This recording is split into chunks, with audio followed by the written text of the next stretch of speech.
जय हिंद। चंदेल डायनेस्टी के बारे में बातचीत हमने इससे पिछले सेशन में ख़त्म कर दी थी। आज के सेशन में हम बात करेंगे परमार्स ऑफ मालवा के बारे में।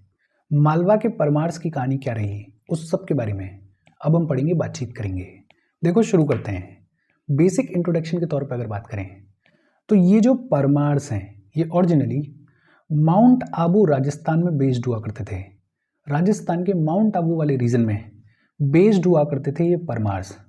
और ये जो परमार्स हैं इनके ओरिजिन को लेके एक कहानी चलती है। और कहानी क्या चलती है?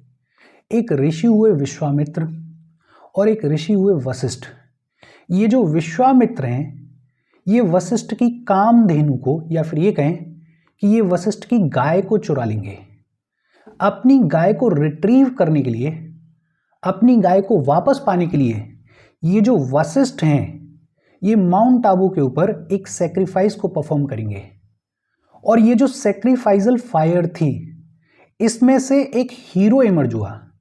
ये जो हीरो इमर्ज हुआ इसको बुलाया गया परमार। परमार का लिटरल मीनिंग होता है स्लेयर ऑफ एनिमीज। और ये जो हीरो इमर्ज हुआ, ये जो परमार इमर्ज हुआ, इसे लेटर ऑन राजा बनाया गया। लेकिन ये तो लेजेंड है, ये तो कहानी है। एक्चुअल में अगर बात करें तो जो अर्लीस्ट नोन परमार किंग देखने को मिलते हैं उनका नाम है Upendra. Earliest known Paramara king जिनके बारे में हमें एक्चुअल में जानकारी है वो कौन है? वो है उपेंद्र।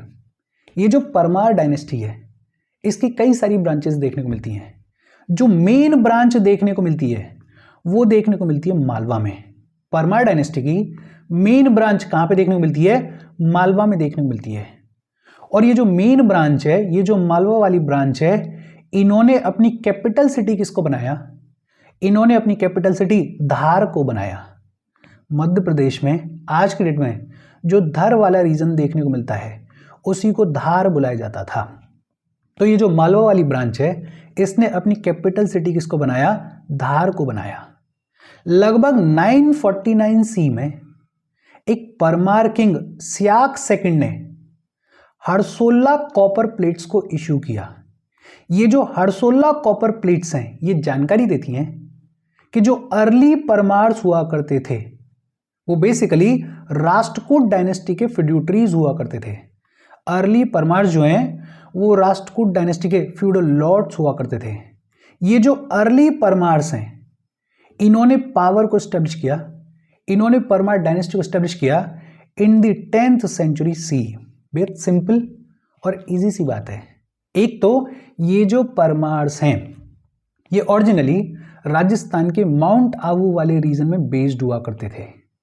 जो अर्लीस्ट नोन परमार किंग देखने को मिलते हैं उनका नाम क्या है? उनका नाम है उपेंद्र। मेन ब्रांच कहां पे देखने को मिलती है? मालवा में देखने को मिलती थी। कैपिटल सिटी किसको बनाया? धार को बनाया। हरसोल्ला कॉपर प्लेट्स इनको कब इशू किया गया? लगभग 949 सी में इशू किया गया।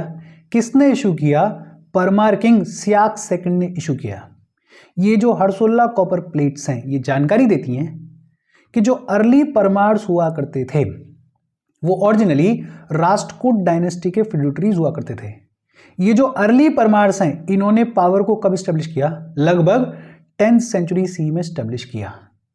ये जो परमार डायनेस्टी के रूलर्स हैं ये कॉन्स्टेंटली कॉन्फ्लिक्ट में रहेंगे with the Chalukyas of Kalyani, with the Chalukyas of Gujarat, with the Kalachuris of Tripuri. और कॉन्स्टेंटली ये देखने को मिलेगा कि कभी इनकी पावर में डिक्लाइन आएगा, कभी इनको हरा दिया जाएगा, फिर ये दोबारा से मेहनत करेंगे और अपनी पावर को रिगेन करेंगे। ये जो कॉन्स्टेंट स्ट्रगल देखने को मिला इसमें मल्टीपल टाइम्स ऐसा देखने को मिला कि इनकी जो कैपिटल है धार उसको एनिमीज जो हैं वो सेक करेंगे। धार बहुत ही ज्यादा एक्सपोज्ड कैपिटल थी। तो लेटर परमार्स ने अपनी कैपिटल को शिफ्ट किया और अब नई कैपिटल किसको बनाया? मंडप दुर्ग को बनाया, मांडू को बनाया। नई कैपिटल किसको बनाया? मंडप दुर्ग को बनाया। ज्यादातर जो परमार किंग्स हुए वो शेवियाइट्स हुआ करते थे। ज्यादातर जो परमार किंग्स हुए वो शेवियाइट्स हुआ करते थे।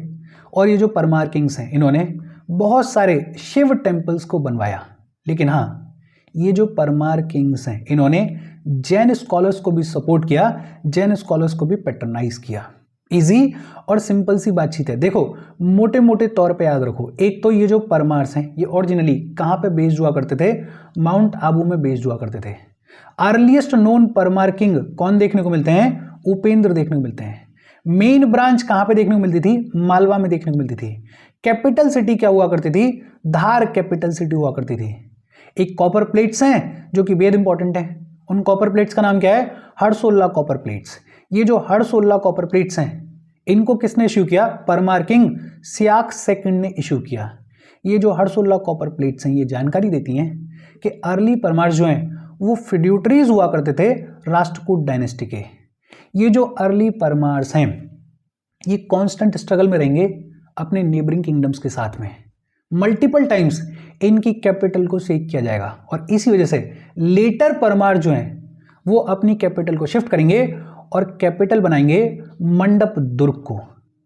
जो परमार किंग्स हुए उनमें से ज्यादातर शेवियाइट्स हुआ करते थे, लेकिन ये जो परमार किंग्स हैं इन्होंने जैन स्कॉलर्स को भी पैट्रोनाइज किया, जैन स्कॉलर्स को भी सपोर्ट किया। इजी और सिंपल सी बातचीत है। होपफुली ये स्ट्रक्चर आपके दिमाग में सेट हुआ होगा। हम आगे बढ़ें उससे पहले वीडियो पे लाइक के बटन को दबा दो। लाइक दबाना ज़रूरी है बिकॉज यूट्यूब ऐसे ही फंक्शन करता है। जब आप वीडियो पे लाइक के बटन को दबाते हो तो यूट्यूब वीडियो को कंसिडर करता है और थोड़ा सा पुश कर देता है। तो लाइक का बटन दबा दो, शेयर कर दो अपने सोशल मीडिया हैंडल्स पर, व्हाट्सएप वगैरह पे अपने फ्रेंड्स को। जो भी लोग इसमें इंटरेस्टेड हैं, इससे रिलेटेड पढ़ाई कर रहे हैं, उनको शेयर कर दो। अगर चैनल को सब्सक्राइब नहीं किया है तो फॉर श्योर चैनल को सब्सक्राइब कर लो। और अगर आप केपेबल हो, हेल्प करना चाहते हो तो आप हमें हेल्प कर सकते हो by clicking on the join button, या फिर आप कंट्रीब्यूट भी कर सकते हो QR कोड को स्कैन करके। अच्छा, परमार्स के बारे में बेसिक इंट्रोडक्शन क्या कहता है वो तो होपफुली आपको समझ में आया होगा। अब बात आती है कि ये जो परमार डायनेस्टी है इसके अंदर प्रोमिनेंट रूलर्स कौन कौन से देखने को मिले। सबसे पहले बात होती है उपेंद्र के बारे में। ऐसा माना जाता है कि राष्ट्रकूट किंग गोविंद III ने उपेंद्र को राजा बनाया था। और राजा क्यों बनाया था, बिकॉज इन्होंने मालवा के अंदर सक्सेसफुली एक्सपेडिशन को लीड किया था। क्योंकि इन्होंने मालवा के अंदर सक्सेसफुली एक्सपेडिशन को लीड किया था तो राष्ट्रकूट किंग गोविंद III ने इनको वहां का राजा बना दिया। अभी हम बात कर रहे थे कि जो अर्ली परमार्स हैं वो राष्ट्रकूट्स के फिड्यूटरीज हुआ करते थे, फ्यूडल लॉर्ड्स हुआ करते थे। तो ऐसा माना जाता है कि गोविंद III ने उपेंद्र को राजा बनाया था। लेकिन लेटर ऑन ये जो उपेंद्र हैं ये धीरे धीरे एक तरीके से राष्ट्रकूट्स के under he but independently function करने लगेंगे। तो ये जो उपेंद्र हैं ये फाउंडर हैं मालवा की परमार डायनेस्टी के। ये जो उपेंद्र हैं ये फाउंडर हैं, इन्होंने फाउंडेशन रखी इस परमार डायनेस्टी की। हालांकि आगे चल के ऐसा टाइम भी आएगा कि ये जो परमार डायनेस्टी है इनके हाथ से मालवा निकल जाएगा और मालवा के ऊपर किसका कंट्रोल होगा, प्रतिहार्स का कंट्रोल होगा। लेकिन एक बार फिर से ये जो परमार्स हैं ये अपने कंट्रोल को रीगेन करेंगे, ये अपने पावर को रिवाइव करेंगे in the mid 10th century C. और ये जो पावर को रिवाइव किया ये किसने किया, ये वेरी सिम्मा सेकंड और सियाक सेकंड ने किया। एक इंपॉर्टेंट चीज कि ये जो उपेंद्र हैं इनको राजा किसने बनाया था, इनको राजा राष्ट्रकूट किंग गोविंद III ने बनाया था। Upendra is the founder of this Parmar dynasty of Malwa. Temporarily एक टाइम पीरियड ऐसा भी आएगा कि ये जो परमार डायनेस्टी है इनके हाथ से मालवा निकल जाएगा और मालवा के ऊपर किसका कंट्रोल होगा, प्रतिहार्स का कंट्रोल होगा। लेकिन एक बार फिर से ये जो परमार्स हैं ये पावर को रिवाइव करेंगे, ये जो मालवा है इसका कंट्रोल अपने हाथ में लेंगे और ये किसके अंडर होगा, ये होगा वेरी सिम्मा सेकंड के अंडर और सियाक सेकंड के अंदर। सिंपल और इजी सी बातचीत है। फिर पावर में आए सियाक सेकंड। ये जो सियाक सेकंड है इनको हर्षा भी बुलाया जाता है, सियाक सेकंड को हर्षा भी बुलाया जाता है। 1972 सी में ये जो सियाक सेकंड है ये राष्ट्रकूट किंग खोटिगा को हरा देंगे। राष्ट्रकूट किंग खोटिगा को कौन हराएगा, सियाक सेकंड हराएंगे। कहां हराएंगे, कालीघाट नाम की जगह पर हराएंगे जो कि नर्मदा के बैंक्स पे देखने को मिलती थी। और ये जो सियाक सेकंड है ये राष्ट्रकूट कैपिटल मान्या खेत को भी सेक करेंगे। बेसिकली ये जो सियाक सेकंड है ये परमार्स को सोवरेन पावर के तौर पे स्टैब्लिश करेंगे। अब तक जितनी भी कहानी चल रही थी उस कहानी में ये जो परमार डायनेस्टी के राजा हैं वो एक तरीके से राष्ट्रकूट रूलर्स के अंडर काम किया करते थे, फ्यूडेटरीज हुआ करते थे। राष्ट्रकूट रूलर्स को एक तरीके से ओवरलॉर्ड्स के तौर पे कंसीडर किया करते थे। लेकिन ये जो सियाक सेकंड है ये पूरे तरीके से ये जो परमार्स हैं इनको सोवरेन पावर के तौर पे स्टैब्लिश करेंगे। ये जो सियाक सेकंड है ये राष्ट्रकूट किंग को हरा देंगे और राष्ट्रकूट कैपिटल को सेक करेंगे। ये जो सियाक सेकंड है इनके बाद पावर में आए मुंजा। ये जो मुंजा हैं इनको उत्पल भी बुलाया जाता है या इनको वकपति राजा भी बुलाया जाता है। मुंजा को उत्पल भी बुलाया जाता है या वकपति राजा भी बुलाया जाता है। और ये जो मुंजा हैं ये एम्पायर को एक्सपेंड करेंगे और ये आसपास के जितने भी नेबरिंग किंगडम्स थे उनको अटैक करेंगे, उनको सेक करेंगे। जैसे इन्होंने कालचुरीज की जो कैपिटल हुआ करती थी त्रिपुरी उसको सेक किया था।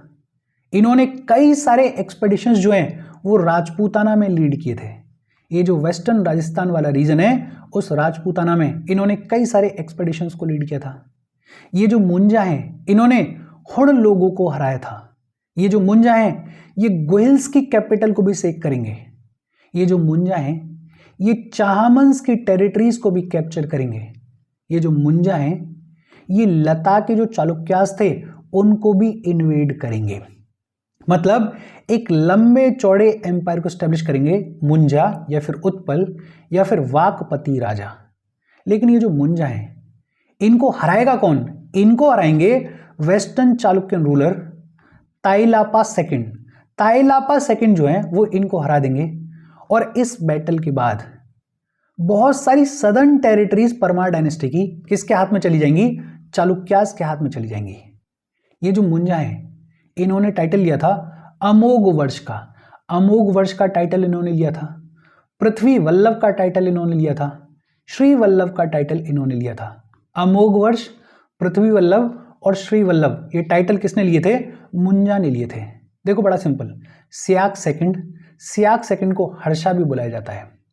ये जो सियाक सेकंड है ये राष्ट्रकूट रूलर को हराने के बाद परमार्स को एज सोवरेन पावर स्टैब्लिश करेंगे। तो एक इंपॉर्टेंट चीज क्या है कि परमार्स को एज सोवरेन पावर किसने स्टैब्लिश किया? सियाक सेकंड ने किया। इनके बाद पावर में आए मुंजा। मुंजा को उत्पल भी बुलाया जाता है, मुंजा को वाकपति राजा भी बुलाया जाता है। सिंपल तौर पे अगर कहें तो मुंजा के अंडर ये जो परमार डायनेस्टी का एम्पायर है इसमें सिग्निफिकेंट एक्सपेंशन देखने को मिलेगा। लेकिन अल्टीमेटली ये जो मुंजा हैं इनको कौन हरा देगा? वेस्टर्न चालुक्यन रूलर इनको हरा देगा। ये जो मुंजा हैं ये टाइटल लेंगे अमोघ वर्ष का, पृथ्वी वल्लभ का, श्री वल्लभ का। ये जो मुंजा हैं इनके बाद पावर में आएंगे सिंधु राजा। ये जो सिंधु राजा हैं ये मुंजा के भाई हुआ करते थे। मुंजा के भाई होते थे सिंधु राजा और सिंधु राजा ने वेस्टर्न चालुक्यन किंग सत्यश्रेय को हराया। सत्यश्रेय को किसने हराया? सिंधु राजा ने हराया। और जो टेरिटरीज मुंजा के टाइम पे चालुक्यास के हाथ में चली गई थी उन टेरिटरीज को ये जो सिंधु राजा हैं ये रिकवर करेंगे। ये जो सिंधु राजा हैं इनके एक कोर्ट पोएट हुआ करते थे जिनका नाम क्या था? जिनका नाम था पद्मगुप्त। और पद्मगुप्त ने सिंधु राजा की बायोग्राफी लिखी जिसको नव शाहशंक चरित्र बुलाया जाता है। पद्मगुप्त ने सिंधु राजा की बायोग्राफी लिखी जिसको क्या बुलाया जाता है? नव शाहशंक चरित्र बुलाया जाता है। ये जो सिंधु राजा हैं इनके बाद पावर में भोज। भोज जो है वो सिंधु राजा के बेटे थे। और ये जो परमार डायनेस्टी है इसके सबसे फेमस, इसके सबसे सेलिब्रेटेड राजा हुए भोज। ये जो भोज हैं इनके अंडर एम्पायर जो है वो सिग्निफिकेंटली एक्सटेंड करेगा।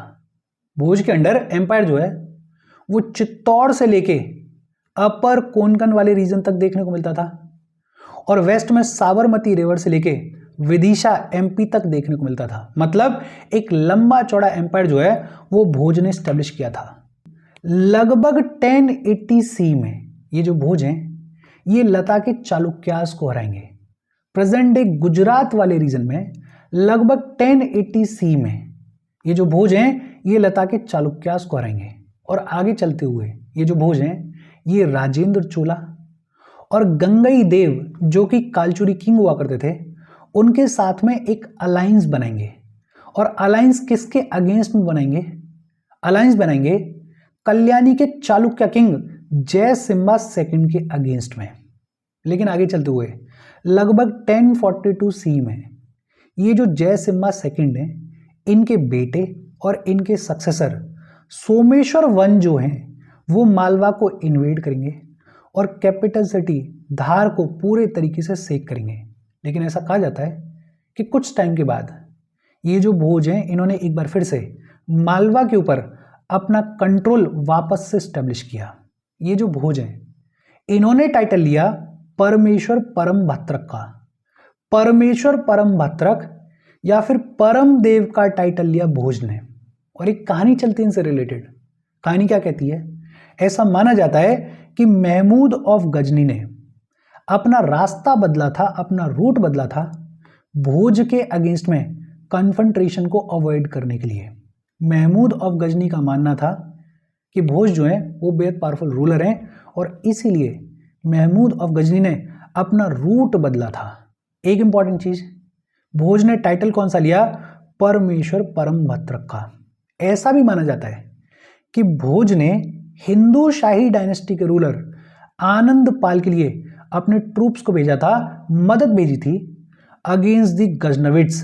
गजनविट्स के अगेंस्ट में हिंदू शाही डायनेस्टी के रूलर आनंद पाल के लिए मदद किसने भेजी थी? भोज ने भेजी थी। ये जो भोज हैं इन्होंने भोजशाला को स्टैब्लिश किया था। भोजशाला क्या हुआ करती थी? Centre of Sanskrit studies. तो भोजशाला को भी किसने स्टैब्लिश किया था? भोज ने किया था। ये जो भोज हैं इन्होंने धार वाले रीजन में सरस्वती टेम्पल को भी बनवाया था। ये जो भोज हैं इन्होंने भोजपुर नाम के शहर को स्टैब्लिश किया था। भोजपुर नाम के शहर को भी किसने स्टैब्लिश किया था? भोज ने स्टैब्लिश किया था। और ये जो भोजपुर है इसमें भोजेश्वर टेम्पल को बनवाया था और 3 डैम्स को बनवाया था। इजी और सिंपल सी बातचीत है। देखो भोज की अगर बात करें तो परमार डायनेस्टी के सबसे सेलिब्रेटेड रूलर हैं। ये जो भोज हैं इनके रेन के दौरान परमार डायनेस्टी का जो एम्पायर है वो खूब एक्सपेंड करेगा, लंबे चौड़े एरिया में देखने को मिलेगा। ये जो भोज हैं इन्होंने टाइटल लिया परमेश्वर परम भत्रक का। ये जो भोज हैं इन्होंने भोजशाला को बनवाया, सेंटर फॉर संस्कृत स्टडीज को बनवाया। धार के अंदर इन्होंने सरस्वती टेम्पल को बनवाया। ये जो भोज हैं इन्होंने भोजपुर नाम के शहर को स्टैब्लिश किया और भोजपुर नाम के शहर में भोजेश्वर टेम्पल को बनवाया। फिर इसके बाद पावर में आए जयसिम्हा। ये जो जयसिम्हा हैं ये भोज के बेटे थे और भोज के सक्सेसर हुए। ये जो जयसिम्हा हैं इन्होंने कालचुरीस और सोलंकीस की ज्वाइंट आर्मीज को फेस किया। जैसे ही भोज एक्सपायर होंगे तो कालचुरीस और सोलंकीस जो हैं वो जयसिम्हा के अगेंस्ट में यूनाइट हो जाएंगे और जयसिम्हा जो हैं वो इनकी ज्वाइंट आर्मीज को फेस करेंगे। ऐसा कहा जाता है कि जयसिम्हा ने कल्याणी के चालुक्य से मदद मांगी थी। ये जो जयसिम्हा हैं इनके बाद पावर में आए लक्ष्मण देव। ये जो लक्ष्मण देव हैं इनके बारे में जानकारी देता है नागपुर प्रशस्ति इंस्क्रिप्शन। ये जो नागपुर प्रशस्ति इंस्क्रिप्शन है वो कहता है कि ये जो लक्ष्मण देव हैं इन्होंने बहुत लंबे चौड़े मिलिट्री कॉन्क्वेस्ट किए। इनके बारे में जानकारी कहाँ पे मिलती है? नागपुर प्रशस्ति इंस्क्रिप्शन के ऊपर मिलती है। ये जो परमार डायनेस्टी है इसके लास्ट नोन रूलर जो देखने को मिलते हैं वो देखने को मिलते हैं Mahalakadeva. Mahalakadeva is the last known Paramara king. ऐसा कहा जाता है कि अलाउद्दीन खिलजी जो है वो लगभग 1305 सी में ये जो परमार डायनेस्टी है इसको पूरे तरीके से खत्म कर देगा। बेहद सिंपल और इजी सी बातचीत है। देखो मोटे मोटे तौर पे याद रखना, मैं पहले भी बोल चुका हूँ कि अगर आप राजस्थान स्पेसिफिक किसी एग्जाम के लिए पढ़ रहे हो तब तो और बहुत डिटेल में पढ़ने की ज़रूरत है, इतना भी सफिशिएंट नहीं है। और अगर आप यूपीएससी के लिए पढ़ रहे हो, यूपीएससी से रिलेटेड किसी एग्जाम के लिए पढ़ रहे हो तो सिर्फ मोटे मोटे तौर पे ये जो सेशंस हैं इनको देखना और इतना भी अगर चीज़ों को याद रख लोगे तो काम चल जाएगा। यहाँ तक कोई डाउट हो तो कमेंट करके पूछ लेना। Thank you very much.